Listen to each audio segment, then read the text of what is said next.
Muy buenos días, mi gente, bienvenidos a su programa Consultando con Ana Simón. Muchas gracias a todos por la fiel sintonía. Yo estoy súper contenta, súper agradecida de tener siempre la atención de todos ustedes, que como siempre buscamos que ustedes tengan bienestar a través del conocimiento. Por eso nos hacemos acompañar de grandes médicos como psicólogos, psiquiatras, todos aquellos que trabajan con la salud física como mental. Y felicitamos, hoy es el Día del Médico, así que muchas felicidades a mi invitado en el día de hoy. Hoy es miércoles, ya el doctor Franklin debe estar por ahí, pero yo tengo un banquete. El doctor me trajo un banquete en el día de hoy. Yo tengo conmigo el doctor Sócrates Sosa, una persona a quien yo conozco hace mucho tiempo. Yo pienso que cuando se habla del doctor Sócrates Sosa hay que hablar de banco de sangre. Así es, doctor, escúcheme, pero cuando yo escucho su nombre, pienso en banco de sangre. Lo conocí hace muchos años trabajando en el banco de sangre de la Cruz Roja Dominicana. Un banco de sangre que organizó de una forma magistral. Y hoy vamos a ver, él es hematólogo. ¿Usted sabe lo que es eso? Doctor, buen día. ¿Cómo está usted? Buenos días, yo estoy muy bien, gracias a Dios. Agradeciendo a ustedes, a Franklin y a ti que me hayan invitado a su tan escuchado y visto programa. Gracias, doctor. Estoy a la orden. Explíqueme, ¿qué hace? ¿Qué es esa especialidad? ¿En qué se basa esa especialidad, la suya? Mira, un hematólogo es el médico encargado, como su nombre lo dice, del estudio de la sangre. Estudia la sangre y sus componentes, claro está. Entonces el hematólogo es el médico que tiene que ver con las anemias, con la falsemia, los pacientes que tienen leucemia los trata el hematólogo, o sea, todas las patologías, todas las enfermedades de la sangre las trata el hematólogo. Entonces, un hematólogo, hematología, estudio de la sangre y sus componentes. Ok, es decir que esto de ejemplo del tema que hoy el tema es sobre el tema de la hemoglobina, lo importante ante una cirugía. Hemoglobina tiene que ver con sangre, eso es que la cantidad de sangre que usted tenga. La hemoglobina, como le dicen a uno en la escuela cuando es pequeñito, es el pigmento rojo, lo que le da el pigmento rojo a la sangre. Lo cierto es que tiene que ver con el transporte del oxígeno, con el oxígeno que tienen los glóbulos rojos para poder hacer su función. Entonces la cantidad, vamos a decir, la hemoglobina, para que la gente entienda, es el oxígeno que tiene ese glóbulo rojo. La función del glóbulo rojo es justamente llevar oxígeno a los tejidos, llevar oxígeno a todas las partes del cuerpo y cambiarlo, sacar de ese tejido, llevar entonces el dióxido de carbono, que es lo que no sirve, para ser eliminados por los pulmones. Entonces la importancia de la hemoglobina, para que la gente entienda, es que te mide la capacidad de ese glóbulo rojo de oxigenar, o sea, de hacer su función de forma adecuada. De forma adecuada. Es decir, ¿y eso es importante a la hora de una cirugía? Es más que importante, o sea, si vas a una cirugía y no tienes la cantidad de hemoglobina suficiente, entonces por ende no tendrás la capacidad de hacer el trabajo de oxigenación, pero tampoco vas a tener la capacidad de cicatrización adecuada en el procedimiento, en el postquirúrgico. Si no tiene oxígeno, si no tiene cantidad de glóbulos rojos adecuado, pues los tejidos van a sufrir, los tejidos se van a dañar, y un procedimiento quirúrgico que pudiera ser óptimo se puede convertir en una catástrofe por los bajos niveles de hemoglobina. Entonces siempre los cirujanos tienen, en el caso de los cirujanos, tienen parámetros establecidos para que un paciente o una paciente pueda ser sometido a una cirugía. Niveles de hemoglobina disminuidos no permiten adecuada cirugía, no permiten adecuada cicatrización. Entonces por ende los cirujanos van a rechazar, van a remover, o sea, van a posponer un procedimiento quirúrgico por esa razón. Ok, ustedes están escuchando, pero en el argot dominicano le diríamos a la hemoglobina si tú tienes anemia. Evidentemente que sí. Uno de los parámetros que se toma en consideración para clasificar o decir que un paciente tiene anemia es el nivel de hemoglobina. Si tiene 2 por debajo de lo establecido como normal, en el país diríamos que para un hombre 15 más o menos 2.5 o 2, un hombre por debajo de 12.5 tiene anemia. Una mujer sería 13 más o menos 2, una mujer por debajo de 11 gramos de hemoglobina ya tiene anemia. Entonces es el parámetro, uno de los parámetros que se utiliza justamente para diagnosticar y para clasificar una anemia. Ay, Dios mío, qué cosa tan importante. Es decir, doctor, cuando nos vamos a realizar una cirugía plástica, por lo menos nosotros que conocemos el trabajo del doctor Franklin, sabemos que él tiene un protocolo Y dentro de ese protocolo está el trabajo de usted como hematólogo de decir, vamos a ver cómo está los niveles de hemoglobina, que me imagino que usted ve otro tipo de cosas, que uno quizás no tiene ningún síntoma y usted dentro de la analítica que manda hacer puede descubrir como un tema, no sé si la falsemia pudiera ser o un tema de trombosis, no sé. Es decir, usted puede ver a través de la sangre un sinnúmero de cosas que la persona no necesariamente tiene síntomas. Inclusive la misma anemia, o sea, la gente puede tener una anemia severa, una anemia con niveles de hemoglobina bastante disminuidos y no tener síntomas. El organismo se va adaptando, se va acostumbrando y sencillamente en vez de tener 13 de hemoglobina, anda con 7, anda con 6 y bueno, no lo siente y acude al cirujano con toda la intención del mundo de hacerse un procedimiento quirúrgico.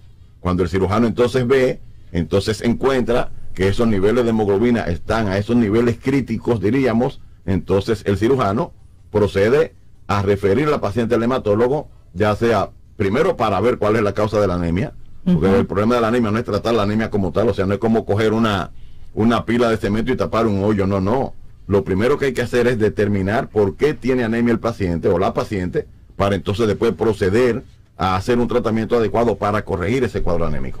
Algo que yo pienso que la gente cree que el anémico es una persona sumamente delgada, que es una persona que se ve hasta quizás con la piel deshidratada, porque hay gente que dice, no, mírame, yo estoy robusto. Y no necesariamente es así, ¿verdad? Bueno, lo de gordo y colorado no se aplica en el caso de los pacientes con anemia. El paciente, como te digo, puede llegar al cirujano plástico, puede llegar al cirujano con una contextura física normal o por encima de lo normal y tener un cuadro anémico importante. O sea, que el hecho de ser flaco o el hecho de ser gordo no está ligado necesariamente a los niveles de hemoglobina y hematócrito ni al grado de anemia que pueda tener un paciente. Se une a nosotros ya el doctor. Hola, mi doctor, mi cirujano preferido, doctor. Aquí el doctor es dueño de esta cabina. Ya comenzamos a hablar, doctor, sobre el trabajo que hace un hematólogo. Aquí estoy súper entusiasmada a saber que a través de la sangre podemos ver tantas cosas y el doctor contándome que dentro de su protocolo en cirugía plástica usted refiere al hematólogo. Y claro, si el hematólogo dice no va a jugar, no va a operación. Es correcto. Muy buenos días, me da gusto compartir con ustedes y con este invitado especial que tenemos ya muchos años trabajando juntos y que en cirugía plástica es fundamental los niveles hemáticos porque como sacamos del paciente grasa, también se pierde volumen y es muy importante tener en cuenta la hemoglobina, el hematócrito y como bien mencionaba el doctor, sin esos niveles estar en forma, en el nivel adecuado, no se puede hacer la cirugía. De manera que es imprescindible que un hematólogo, que es el especialista de la sangre, así llanamente, tiene que ver con los trastornos hematológicos, si el paciente tiene falsemia, si tiene alguna anemia crónica o si tiene algún sangrado. Doctor, por ejemplo, hay mujeres que tienen una menstruación muy abundante y no necesariamente es porque tengan un problema de la sangre, sino que necesita un control hormonal. Y ahí, ¿qué parámetros podría ser en cuenta? Esa es interesantísima y correctísima, porque muchas veces llegan las mujeres que tienen, y una de las preguntas en el interrogatorio es justamente la cantidad de días que le dura la menstruación y cómo son esos sangrados. Entonces la respuesta inmediata es, siempre me ha durado 10 y 12 días.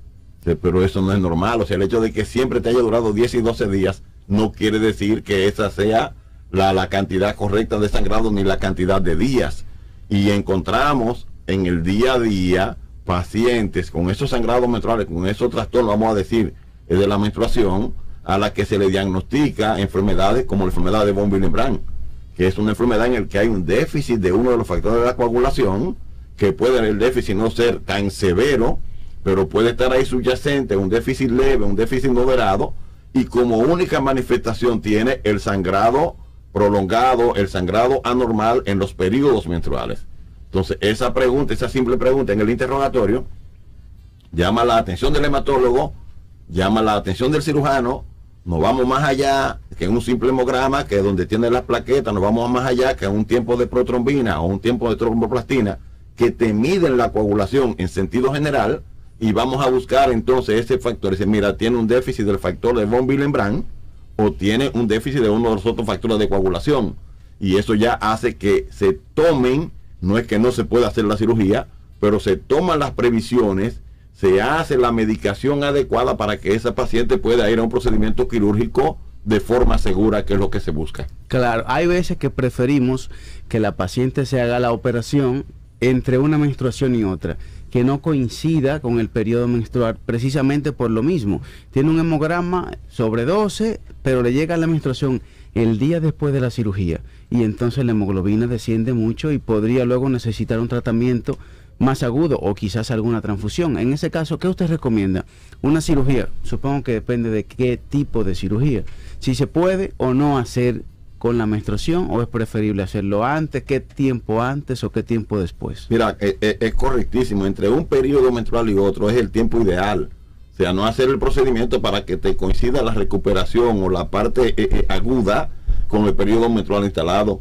Primero, hasta por una cuestión de sentido común. O sea, una paciente que tenga una menstruación, que tenga que estar levantándose a cada momento a cambiarse una toalla sanitaria, que esté sometida a un procedimiento quirúrgico mayor, tú le vas a ocasionar un trastorno cada vez que tiene que pararse, cada vez que tiene que ir al baño. Entonces, mejor entre periodos, para evitar justamente, primero, la incomodidad, y segundo, evitar esos cambios que se producen cuando la mujer tiene el periodo menstrual ya instalado. O sea, cuando está sangrando, cuando está perdiendo lo que fisiológicamente debe perder. Claro. O sea, siempre lo mismo, la menstruación es un proceso fisiológico. El organismo debe estar en capacidad de responder a ese proceso sin llegar a anemizarse.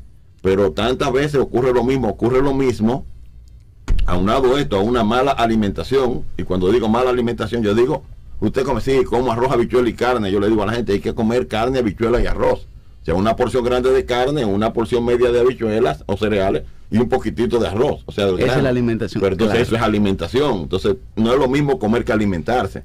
Entonces la gente come y entiende que se está alimentando. Entonces le digo a las mujeres, tienes la menstruación como causa de anemia, tienes la alimentación, y entonces en el caso de ustedes los plásticos, el mantener la figura. Entonces la dieta es inadecuada. Es muy importante. Tienen 1, 2 y 3 causas para tener anemia. Y la alimentación postquirúrgica. Hay pacientes que se operan y entienden que, ahora no voy a comer. Siempre les recomendamos que por 15 días coman normal, adecuadamente, sin ningún tipo de dieta. ¿Usted qué opina? Correcto. Le digo, olvídate ahora que el cirujano se encarga. Come y olvídate. Come, aliméntate. El para cuerpo que necesita en esos días energía. Animarse. Claro que sí. Hay una pregunta básica, doctor. ¿Cuánto es el nivel de hemoglobina que usted recomienda para una operación? Mira, va a depender siempre del procedimiento quirúrgico estético que vayas a hacer. Procedimiento menor, una mujer puede ir con los niveles de 12.5, que sería el mínimo aceptable para una mujer en nuestro medio. Pero si vas a hacer un procedimiento mayor, o sea, un tummy tuck con un BBL, con transferencia de grasa y todo eso, entonces no, pero recomiendo espérese, póngame eso en español. Debía Franklin explicar porque eso es tummy tuck. Tummy tuck, ¿qué es eso? Tummy tuck es la abdominoplastia, que es un término. Ay, qué fino el doctor, tirando paquetico aquí. No, así la paciente le dicen, doctor, que el tummy tuck. Y entonces, Alexis, la abdominoplastia, la lipo, son procedimientos mayores. A veces la paciente piensa, no, me voy a hacer una lipito. Sí. Pero en la lipo se van 3 o 4 litros. 3 o 4 bueno, doctor, quieren ponerlo chiquito, como para sentir que no se están operando tanto. Mira, siempre por cada 2 o 3 litros de grasa se pierden hasta 2 gramos de hemoglobina. Correcto. Si la paciente tiene 12 o 13, va a bajar a 9, a 10, dependiendo de cómo sea su pérdida sanguínea después de la operación. Eso es correcto. Entonces yo cuando comienzan siempre llegan a la consulta, cuando me las refieren, entonces le digo, no comience, ¿qué vamos a hacer? ¿Qué quiere hacerte? Bueno, una lipito justamente, ¿y qué más? Entonces ustedes comienzan como los carniceros, entonces comienzan un chin de aquí. Entonces me quiero sacar un poquito de espalda, me quiero quitar de aquí y me quiero poner además. Ay, déjame ayudar a mis amigas, déjame ayudar a las mujeres, doctor, pero esa no me las cabe. Bueno, lo que pasa es que se van a poner en manos del doctor y dicen, déjame aprovechar esa anestesia, doctor, porque sé que pensamos. No solamente eso, sino que muchas veces los mismos cirujanos también, y yo lo entiendo. O sea, no hace nada con hacer una abdominoplastia si no vas a modelar. Sí, porque tienen, a veces tienen el efecto la abdominoplastia, la lipo de la espalda, pero la medida es importante de que no abusar, ¿verdad? De que además agregarle los senos, agregarle la nariz, agregar otras cosas, que ahí ya hay una... Esto eso sería desabolladura y pintura, doctor, porque hacerse todo eso junto no se puede. Usted me ha dicho que hacerlo en varias partes, dos o 3 procedimientos con seguridad y sobre todo desde el punto de vista hematológico, que en mi caso particular las transfusiones la consideramos cuando son imprescindibles. Hay pacientes que vienen con la idea de que no, doctor, mire, si yo tengo 10, 11 de hemoglobina, me ponen sangre, o antes de la cirugía o después. Pero wow. ¿usted qué opina de la transfusión, doctor? Mira, lo primero es que eso particularmente yo, igual que a ti, igual llegan y me lo plantean. Y yo radicalmente no. No y no. Y si he de hacerlo, digo que no y voy a seguir diciendo que no, porque como conocedor de los riesgos que tiene una transfusión, eso se reserva para los casos que son indispensables. O sea, cada transfusión, y se lo explico a las pacientes, cada transfusión tiene un riesgo por 4 o 5 de los que conocemos actualmente. Una transfusión de sangre, aún analizada con los mejores equipos de laboratorio del mundo, con los mejores test, tiene riesgo. Claro. Los virus tienen ventana. Un periodo de ventana en un virus es el tiempo en que te infectas y que el virus puede ser detectado por los equipos de laboratorio. Sin embargo, no quiere decir eso que no sea contagioso. Claro. Okay. Explico. Puedo contagiarme de un HIV hoy, me hago una prueba mañana, me hago una prueba pasado mañana, me la hago a la semana y la prueba está saliendo negativa y yo estoy en ventana. Con el test de ácido nucleico, que es la última, vamos a decir, lo último que hay en tecnología para detectar virus, el VIH se detecta a partir de los 7 días. 7 días. Entonces, me pongo una sangre de alguien que tuvo un contacto no protegido, tiene un VIH en ventana, ¿tengo la posibilidad de contagiarme? Sí la tengo. Y estamos hablando de VIH. En hepatitis C, ese periodo de ventana llega hasta 45 días. Oh, wow. Entonces, cada transfusión es un riesgo. En estos días vi una paciente que hicieron eso, la transfundieron previo a un procedimiento y en el proceso de transfusión hizo una reacción a la transfusión. Puede hacer una reacción aguda. Puede hacer un daño pulmonar agudo por una transfusión, lo que se llama un TRALI. Lo que nosotros llamamos un TRALI, que es el daño al pulmón por una transfusión. Un daño permanente. Un daño permanente al pulmón por una transfusión.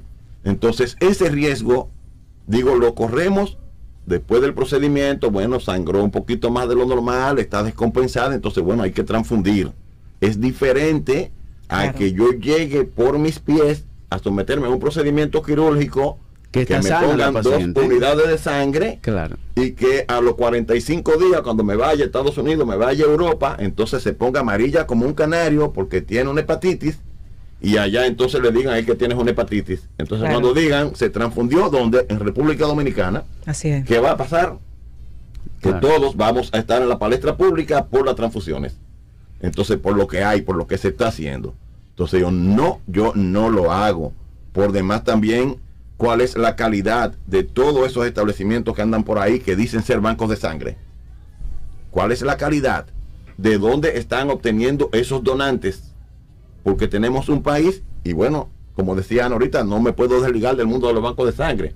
Aunque quisiera poder no hablar de sangre, hablar de sangre solamente de las patologías, pero no me puedo desligar porque es una realidad que la vivo en el día a día. Claro. ¿Entiendes? ¿Cuál es la calidad de esos donantes que tú llevas a un banco de sangre que le pagas 500, le pagas 1000 pesos para que donen? ¿Ese donante está siendo sincero en el cuestionario? ¿Está respondiendo lo que se le está preguntando? ¿O está respondiendo todo que no o todo que sí para poder recibir los 500 o 1000 pesos que me están dando? Así es. O sea, y lo veo en el día a día con los pacientes. Una paciente decía que no podía transfundirse más, pero usted necesita 2 transfusiones más. Dice, doctor, no puedo, no tengo dinero y cada vez que salgo a buscar un donante tengo que pagar 1000 pesos para que me la donen. Claro. Arriba de lo que le cobran en el banco de sangre.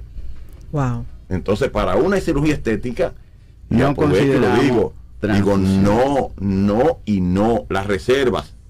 No se prepara el paciente, claro, con una transfusión. Bueno, te vamos a someter a una cirugía, vamos a ponerte 2 pintas de sangre, no. O vamos a hacerte una lipo de 5 o 6 litros de grasa y entonces cuando baje la hemoglobina te transfundimos. Solamente reservamos el uso de sangre en momentos muy indispensables, alguna complicación, algún sangrado inesperado, pero no que a propósito. En cirugía plástica, doctor, siempre lo recalcamos aquí. Los pacientes están sanos o aparentemente sanos y quieren estar mejor. Entonces, ¿por qué vamos a buscar problemas si se puede preparar un paciente adecuadamente y teniendo en cuenta los límites? ¿Qué cantidad de grasa se puede sacar de un paciente y qué tantos procedimientos se pueden hacer a la vez? Es muy importante tener esos detalles a mano, y uno de los puntos fundamentales, además de los niveles hemáticos, es el peso. que podríamos comentarlo a continuación. No sé si hay una pausa. Sí, nos vamos a una pausa, doctor, y seguimos. cuando retornemos hablamos con estos maravillosos especialistas. Tema de lo que realizan los hematólogos en la cirugía, no tan solo plásticas. Aquel estudioso de la sangre, ya vemos lo importante de hacer esos estudios, como siempre nos dice nuestro doctor, nuestro cirujano plástico, el cual siempre nos está hablando de lo importante de estar bien. Ya sabemos que dentro de su protocolo está la visita al hematólogo. Doctor Franklin. Encantado de nuevo compartiendo con el doctor Sócrates Sosa, hematólogo de larga experiencia. Así y es. hay un detalle importante. A veces las pacientes dicen, no, yo me estoy bebiendo unos jugos que me preparó mi tía porque llegué y tengo un poco de anemia. O yo traje, doctor, de fuera, o me regalaron una caja de hierro. Y se lo toman y pasan 15 días y se hacen el hemograma y la hemoglobina en 10. Y vuelve, no, pero vaya donde el doctor Sócrates Sosa, haga su cita, chequeese. No, que yo me estoy bebiendo unos jugos. ¿Qué tan real, qué tanto ayudan esos tratamientos caseros o tomar hierro o cualquier vitamina sin una indicación adecuada? Mira, lo primero es que no todas las anemias son por falta de hierro, es lo primero. Claro. Por eso decía ahorita que lo primero que hay que hacer es evaluar cuál es la causa de la anemia o la posible causa. O sea, hay analíticas que tú haces para ver si es hierro que falta, si falta vitamina B12, si falta ácido fólico. Tienes que ver cuál es el elemento que está faltando. Hacer un conteo de reticulocitos, que es una prueba de laboratorio muy fácil en el laboratorio y de mucha utilidad para nosotros, porque te dice a ciencia cierta la velocidad a la que se están produciendo los glóbulos rojos de la sangre. Claro, no es solamente hemograma y hemoglobina, no. El hematócrito y la hemoglobina. Exactamente. Entonces, saber por qué esa anemia es lo primero para entonces tú actuar en consecuencia de lo que tienes como causa. Entonces, identificada la causa, vas en consecuencia. Cuando la gente viene y traen los paquetes de medicina que consiguen allá en las farmacias, en la calle, o los OTC, o sea que en inglés quiere decir over the counting, medicamentos que están sobre los anaqueles en las farmacias, en los supermercados, en cualquier establecimiento que lo encuentras, iron, hierro. Digo, eso, en el buen sentido de la palabra, es un buen suplemento. Si no tienes anemia, te va muy bien, porque la cantidad de hierro que tienes es para mantenerte, es para suplementar. Cuando necesitas el hierro como medicamento, ni en Estados Unidos, ni en Europa, ni en ningún país organizado, tú vas a ir a una farmacia a comprar un medicamento, o sea, un medicamento de hierro, para que se entienda, que tenga las concentraciones para corregir una anemia. Porque para medicamentos necesitas una prescripción, necesitas una indicación de un médico para poder adquirirlo en la farmacia. Los medicamentos no están sobre los anaqueles en los supermercados ni en la farmacia para que tú lo cojas como quieras. Entonces, cuando vienen con eso, yo le digo, muy bien si usted no tuviera anemia. Pero si tiene anemia por falta de hierro, vamos a necesitar medicamentos para corregir ese cuadro anémico. Claro. Los jugos funcionan, claro que sí, funcionan, son parte de la dieta. La mayoría de los jugos tienen frutas, tienen vitamina C. Entonces, ¿qué hacen? Que la vitamina C, si tienes una anemia por falta de hierro, contribuye, o sea, es indispensable para que el hierro se fije, para que el hierro se absorba. Entonces, están contribuyendo a que los alimentos que tú consumes, si consumes el jugo, entonces pues vas a fijar el hierro que tenga, lo va a incorporar, lo va a introducir al organismo para que sea asimilado y sea utilizado. Entonces no podemos discutir con eso. Además alimentan, tienen otras cosas, son buenos, no puedo decir que no. Pero si necesitas algún medicamento, necesitas la evaluación y necesita ser tratado como tal para poder corregir ese cuadro anémico. Claro. ¿Y qué tipo, además de hierro y de vitamina C, qué tipo de medicación se utiliza? Mira, nosotros podemos utilizar... En la anemia más frecuente, en la anemia bueno, podemos utilizar el hierro, pero de igual manera, si necesito vitamina B12, vitamina B12, si necesito el ácido fólico, pero además, cuando uno ve la cantidad de reticulocitos que tiene, si te está quedando un poquito por debajo en producción que pudiera ser, entonces podemos utilizar una hormona que se llama eritropoyetina, que es un estimulante, o sea, una hormona que se produce normalmente en el riñón, que tú se la das al cuerpo, además se la puede dar de forma como medicamento, y eso va a estimular la médula ósea a producir glóbulos rojos para tener una mayor masa eritrocitaria y tener entonces niveles de hemoglobina y hematócrito aceptables o adecuados para ir a un procedimiento quirúrgico. ¿Y esos medicamentos son tomados o inyectados? Hay pacientes que dicen, ay, me tengo que poner una inyección. ¿Qué tan necesario es el hierro inyectado o cualquier otro tratamiento? La eritropoyetina siempre va a ser inyectada, no hay eritropoyetina hasta el momento tomada. El hierro viene en sus múltiples presentaciones. Lo hay en líquido, lo hay en tabletas, lo hay en concentraciones en hierro para ser inyectado intramuscular, lo hay para ser inyectado intravenoso, lo hay con mayor o menor concentración para el mismo uso intravenoso. Entonces uno ahí tiene todo un arsenal, pero tiene que haber hecho la evaluación previa para saber. Y como yo les digo, a dónde queremos llegar y primero en qué tiempo queremos llegar. Esa es otra cosa. Hay pacientes que vienen con su tiempo medido. Una paciente que tiene 9 o 10 de hemoglobina en su experiencia, ¿en qué tiempo se pone apta para cirugía con 12.5 o 3? La primera evaluación, si acepta hacer un tratamiento, la primera evaluación le digo 2 semanas. Okay. Porque es el tiempo como que tú fijas para poder hacer un tratamiento más o menos que te pueda llevar a esos niveles. Okay. Va a depender de cada uno. ¿Que se toma 2 o 3 meses? ¿O depende del caso? A veces se tarda meses. Hay pacientes, esta semana le dijo a una paciente, sencillamente tienes que volver a tu casa, no estás en condiciones, no vas a poder operarte. Claro. Aparecerá por ahí el cirujano, como tú dices, que le manda a poner sangre y lo opera. Bueno, feliz de la vida. Correcto. Feliz de la vida.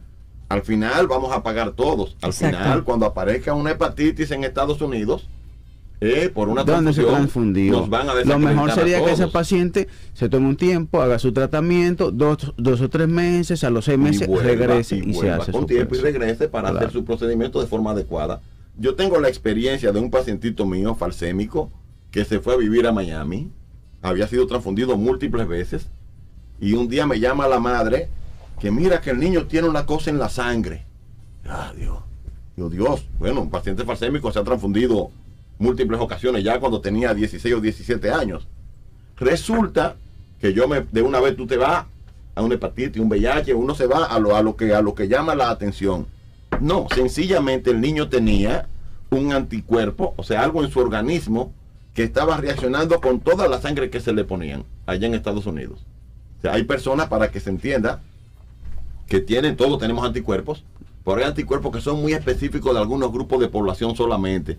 O sea, no es sangre A, B y O, como dice la gente, el RH positivo o negativo, no. Hay una Existen anticuerpos que se conocen, que son anticuerpos irregulares, le llamamos. Entonces el niño tiene un anticuerpo y no había manera en Estados Unidos de que apareciera, o sea, pasaron muchísimo trabajo, la sangre para poder ponerla.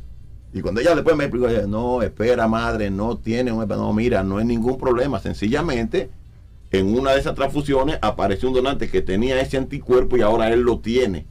Sencillamente lo que hay que hacer es buscar en un país como Estados Unidos, claro, organizado, se busca en la base de donantes que tiene y se buscan entonces donantes específicos para poder ponerle esa sangre. Claro. Wow. ¿Entiendes? Si ese niño estuviera aquí en el país, de pronto tuviéramos muchos problemas porque no hacemos esa determinación. Claro, con la base de datos que pueda. Entonces, fíjate cómo una sencillez creó una alarma en ellos. Creó una alarma en ellos allá. Y fue un anticuerpo irregular que tenía. Entonces, todo tranquilo. Imagínate si hubiera sido una hepatitis o si hubiera sido un HIV. Claro. Transfundir indiscriminadamente sin que sea una necesidad, nosotros estamos totalmente contrarios a eso. En cirugía plástica, que son pacientes sanos, tratar de evitarlo al máximo. Y una de las cosas que ayudan es la selección del paciente, la evaluación previa, y si tiene un nivel inadecuado, el doctor se encarga de ponerlo en su punto. Ahora, hay un detalle: si la paciente no se puede operar y necesita un tratamiento, le explicamos que no le conviene hacerse la cirugía ahora, que está bien así como está y que mejor, como lo que busca es una mejoría. Los pacientes de cirugía plástica, yo les digo, está sana, está bien. Te vas a someter a un procedimiento y el objetivo es que salga mejor de él. Mira, yo no buscar complicaciones. Yo pienso que ustedes vamos a tener que cambiarle el nombre a las pacientes. Vamos a cambiar el nombre de pacientes, porque el paciente es el que está enfermo. Es como cuando el donante de sangre va al banco de sangre. Digo, no me hable, el donante no es un paciente, el donante es un tipo que está sano, que está muy bien, que viene a hacer el acto de donar. Entonces, como que ahí vamos a tener que buscarle el nombre, porque creo que no son pacientes porque ya no están enfermas. Exacto. No están enfermas, llegan en condiciones de salud muy buenas, además deben estar en condiciones óptimas de salud y más que evaluadas. Claro. Cuando tú te hiciste un Doppler, ¿alguna vez te has hecho un Doppler de miembros inferiores? para ver si tienes un trombo. Eso es muy importante, es lo que decimos. Yo no me lo he hecho nunca, pero la paciente, las mujeres, los hombres, no sé, vamos a buscar el término, Franklin, a ver si nos inventamos algo para que cambiemos el nombre. Claro. Que no son pacientes, claro. Exacto. Que se hacen un Doppler previo, o deben hacer un Doppler previo, a ver si tienen un trombo, y que ese trombo después de coágulo no te suba y te mate la paciente. Si está la paciente bien, sin someterse a cirugía está bien. Exacto. Pero a la hora que se somete al estrés quirúrgico y que se somete a una pérdida de líquido, a un volumen que se le pone por sueros, entonces la paciente sí puede desarrollar algún trombo. Por eso hay pacientes que inicialmente le hacemos a las pacientes su chequeo y protocolo que usted conoce, de evaluaciones de cardiología, de neumología. A partir del COVID, a todas las pacientes le hacemos una tomografía, una prueba de espirometría para detectar que estén en óptimas condiciones, sobre todo cuando se hace una abdominoplastia. Claro. Y los volúmenes hemáticos, que para una lipo, una abdominoplastia, son fundamentales. Hay pacientes que entienden, ¿me puedo operar si tengo falsemia? Y han habido algunos casos que se subraya, la paciente tenía falsemia y por eso se complicó. ¿Qué usted opina al respecto? Bueno, lo que pasa es que si le hicieron una prueba de falsemia, dice falsemia positivo. Entonces eso no quiere decir que tenga falsemia. El falsemia positivo te está dando la voz, te está dando la alarma de que tienes que revisar un poco más allá, porque de pronto tienes un portador. ¿Podría no ser candidato para una cirugía plástica? El portador siempre es candidato. El portador siempre va a ser candidato si tiene las demás cosas bien, ¿eh? Okay. Claro está. Yo digo portadores de falsemia que pueden ser hasta donantes de sangre. No es que sea falsemia ya, sino cuáles son los demás exámenes. Por eso digo, falsemia positivo implica que debes hacer una electroforesis de hemoglobina en medio ácido para determinar qué porcentaje tiene ese individuo de hemoglobina anormal, que es lo que está dando ese dato de falsemia positivo. Entonces, si es un portador, digo, cuando llega algo, que yo soy falsémico, no, tú no eres un enfermo. O sea, el falsémico es un enfermo, tiene una enfermedad que se llama falsemia. El portador sencillamente porta un gen que se lo puede transmitir, se lo puede pegar, en buen dominicano, a sus hijos. Y si no tiene un hijo con otro portador, pues el hijo no tiene ningún chance de salir falsémico, de salir enfermo. ¿Y cuál es la complicación de ser falsémico? Muchísimo. Un paciente falsémico, bueno, al final, ya hoy en día la falsemia ha ido, como todo en la vida, evolucionando para bien, y hay cosas que se hacen para mejorar la calidad de vida, pero un paciente falsémico anda siempre anemizado primero, porque siempre está rompiendo todos los glóbulos rojos de él, o sea, por su enfermedad. No duran igual que una persona normal. La falsemia es un defecto de la hemoglobina, como hablábamos ahorita, en el que el glóbulo rojo pierde la capacidad de distenderse y se rompe, se destruye y coge forma de media luna. En vez de ser un disquito, una ruedita, se ve como una media luna, como una hoz. Por eso falsemia, o sea, tiene una falsa hemoglobina. Entonces ese paciente va constantemente a estar anemizado primero. Segundo, va a generar crisis, porque esos glóbulos rojos se van a estar rompiendo constantemente, y las crisis van desde crisis de dolor ligero, o sea, por la falta de oxigenación, donde los vasos sanguíneos se obstruyen por los glóbulos rojos deformes, hasta crisis severa, como síndrome torácico agudo, en el que el paciente necesita ir a una unidad intensiva para poder romper esa crisis. Cada glóbulo rojo lleva oxígeno a todo el organismo, y entonces el glóbulo rojo que está dañado por la falsemia no dura igual. La vida media de un glóbulo rojo normal, 120 días. 90 a 120 días. Y cuando tiene falsemia, se rompe, y la duración... Completamente. Doctor, me hicieron una pregunta bien interesante, un hombre, a través de las redes sociales, con relación a que el hematólogo trabaja con la sangre. Y él me dice que el pene necesita sangre para tener una buena erección. Que si un síntoma de anemia es la disfunción eréctil. 100% de acuerdo. 100% acertado. Si no tiene oxigenación suficiente, si no tiene cantidad y calidad en esos glóbulos rojos, no va a lograr una buena erección. Claro que sí.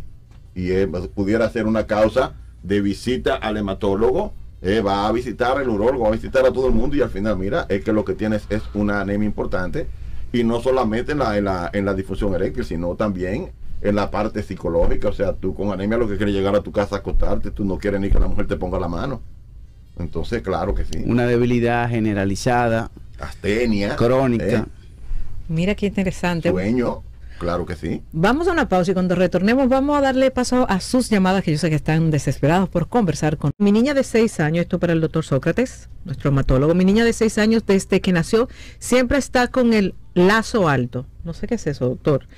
Y deficiencia de hierro, siempre que le hacen la analítica. Lo del lazo no sé qué. Esa es la antiestreptolicina O. O. Eso es una enzima que se mide. Hay que ver si esa niña ha estado teniendo con frecuencia crisis de amigdalitis, porque generalmente eso está en el estreptococo, que es una bacteria que afecta sobre todo a la garganta, las amígdalas, y entonces la antiestreptolicina sale elevada. Okay. Lo de la falta de hierro habría que ver, porque una niña de 4 años no tiene por qué tener falta de hierro, salvo que sea que no esté teniendo los requerimientos necesarios en la alimentación, porque no tiene pérdidas insensibles, o sea, o pérdidas continuas de sangre para que tenga una ferropenia o una falta de hierro. Excelente. Doctor, hay muchísimos mitos con relación a esto del tema de la sangre. Ahorita nos burlábamos un poco con el tema de que la gente aún piensa que el refresco rojo es muy bueno para subir la defensa, porque ese es el término que utiliza, defensa, que me imagino que se refiere a la hemoglobina. El color a la rojo hemoglobina. que Si te fijas también hay un elemento común. La remolacha también es buena. Sí, doctor, pero como que la remolacha, yo entiendo que es por el color, es por el color. Entonces, yo quiero darle la oportunidad a la gente que hablen con ustedes, 809-683-8790 y 809-683-8791, para que puedan comunicarse con nuestros cirujanos plásticos y nuestro hematólogo en el día de hoy. Doctor, póngase los audífonos para que escuche la llamada. Hola. Hola. ¿Cómo estás? Buenos días, doctora Simón. Cuéntame. Quería compartir un testimonio Claro. con la audiencia y con el doctor, tanto el doctor Peña como el hematólogo invitado. Y es que yo pasé una situación después de un proceso de cirugía, bueno, saliendo del quirófano, ya en la tarde después salí de sala de reposo, vieron que tenía en mi espalda un rojo muy fuerte, y ya como que los dos sabían que algo había salido un poquito mal. Resulta que se me hizo una quemadura muy fuerte en la espalda. Él me mandó a cámara previática, creo que se llama, que fue a llevarme, tomaba oxígeno por 15, 20 días más o menos, una hora, 2 horas duraba ahí, pero igual se me hizo un proceso de quemadura muy fuerte, de 3er grado, al parecer con la cánula. Y escuchando ahora la parte de la hemoglobina, no sé si tendría que ver, pero pienso así, que pudo haber sido eso, porque yo tenía falta de hemoglobina, o sea, yo salí con anemia, y el doctor lo que procedió fue a mandarme a tomar ácido fólico, hierro, y tuvimos una dieta durante 15, 20 días más o menos antes del proceso quirúrgico, hasta que subiera un poquito más la hemoglobina para poderme hacer el proceso quirúrgico. Gracias a Dios el doctor fue responsable y consciente y no me dejó sola en esa batalla, pero ahora tengo una cicatriz en mi espalda. Probablemente entre de nuevo a una cirugía con él. A veces siento cierto temor. Él quiere hacerme como una reconstrucción de espalda o una reconstrucción de cicatriz. Sería como para quitar la parte de la piel dañada y hacer una cirugía como más sencilla a nivel de la piel. Él dice que es más estético para quitar esa parte fea. Lo que sí puedo decir es que él estuvo conmigo en todo el proceso, pero sí fue algo que para mí, no te voy a decir que me frustró, porque lo he superado. O sea, entiendo que pudo haber pasado y que son riesgos que corremos, pero es algo que no quisiera tener. Excelente. No sé si el doctor tendría algo que compartir, que decir al respecto. Sí, qué bueno que el tratamiento adecuado, ya después que surge alguna quemadura, se te ofreció. Hay diferentes causas que pueden ocasionar esto. Si el paciente tiene anemia, el riesgo de que la presión o la presión de la paciente sobre la espalda o la presión de la faja pueda ocasionar algún daño sobre la piel. Si hay mala circulación, o sea, si hay anemia, si la paciente pierde sangre durante el procedimiento más de lo que se debería, entonces los tejidos se quedan sin sangre. A veces pasa eso en el colgajo abdominal de una abdominoplastia.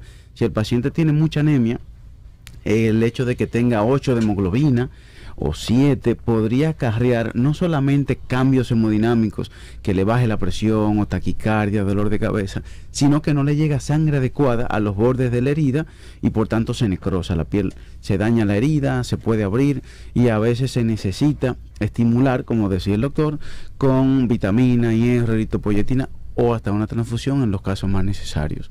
Pero la presión de la faja puede influir, el uso de la cánula puede influir, algunas tecnologías que se utilizan para lipo, como Baser, como J-Plasma, como láser, son tecnologías que bien utilizadas no causan ninguna, pero que hay ocasiones que se pueden cometer algún tipo de exceso y producir una quemadura. Excelente. Son complicaciones del procedimiento. Son complicaciones descritas, aunque raras, pero que sí se pueden presentar. Claro que sí. Vamos a tomar otra llamada. Hola. Hola. Yo la tumbé, ¿qué fue que le... Jonathan, yo le di algo que no era. Hola.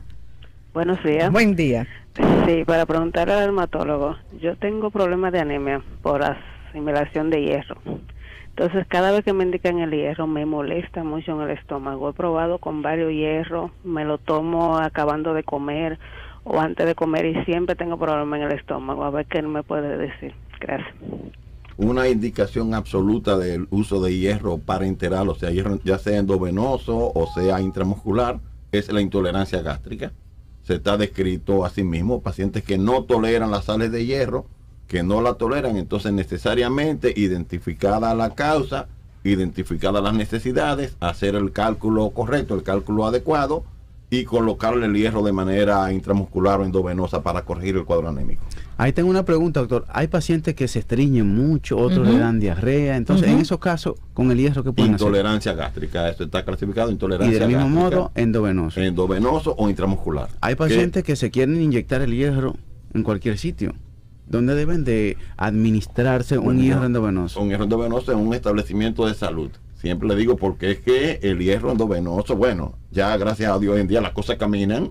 Antes se usaba el hierro dextrano y ocasionaba muchas reacciones alérgicas, anafilácticas y muerte inclusive. Ese es el riesgo, sí. Ya hoy en día con el hierro sacarosa, que es una molécula última, mejor tolerable, que tiene aprobación por FDA en los Estados Unidos y por la EMEA en Europa, porque no tiene esos efectos secundarios tan indeseables, no tiene ese alto riesgo, pero aún así lo tiene. Entonces le digo, por lo menos la primera dosis siempre en un establecimiento de salud donde se pueda hacer lo que hay que hacer si hay cualquier reacción. Surge algo, no que se lo va a poner una vecina en para nada. Casa. No, para nada. Excelente. Tengo una pregunta a través de las redes sociales para el hematólogo. Dice, ¿es preocupante que le salga a una persona hematomas o moretones en el cuerpo?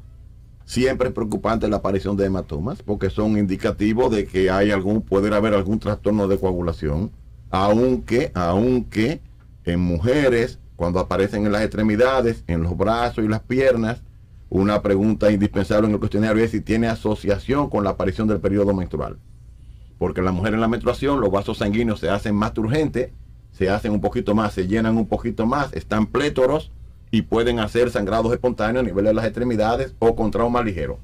O sea, en un mulo, cuando viene a ver un golpecito en un mulo, mira que trabaja en un banco, en una oficina, fíjese a ver mañana, ahí mismo ahí en la esquina del escritorio, te da un cacacito y sigue caminando y aparece un hematoma. Pero siempre hay que hacer una evaluación. Cuando llegan le digo, no, pruebas de coagulación. No puedo quedarme con que sí, nada más sencillamente. Entonces un perfil de coagulación básico, y si no aparece nada, bueno, pues asumimos que es secundario los cambios hormonales. Oh, Dios mío, las hormonas haciendo también sus estragos en ese sentido. Siempre. Cuando usted, doctor, llegan al consultorio del doctor Franklin, me quiero hacer tal y tal cosa, ¿verdad? Entonces, ¿cuál es el proceso y cuándo llega el hematólogo? Inmediatamente la paciente sugiere que ha tenido anemia, que toma hierro, que la habían transfundido porque tuvo una cirugía en la cesárea o cualquier tipo, ya debe ir el hematólogo. Okay. Si le hacemos un hemograma y la hemoglobina sale en menos de 12, va al hematólogo. Si vamos a hacer un procedimiento combinado, lipoescultura, glúteos, abdomen, y la paciente tiene sobrepeso, no obesidad, porque recuerden que el índice de masa corporal que nosotros sugerimos es 28. Si la paciente tiene 12 de hemoglobina, su menstruación va a llegar la semana que viene, debe de ir al hematólogo porque lógicamente va a bajar. Va a bajar. ¿Qué tanto puede bajar, doctor, con la menstruación? Un solo periodo menstrual no te da no te ocasiona una baja significativa. Pero alrededor de 1 gramo de hemoglobina pudiera ser que baje en un periodo menstrual. 12, si viene añadiéndose ahí pan, te coincide. Baja si un gramo tiene de 12 y la hemoglobina.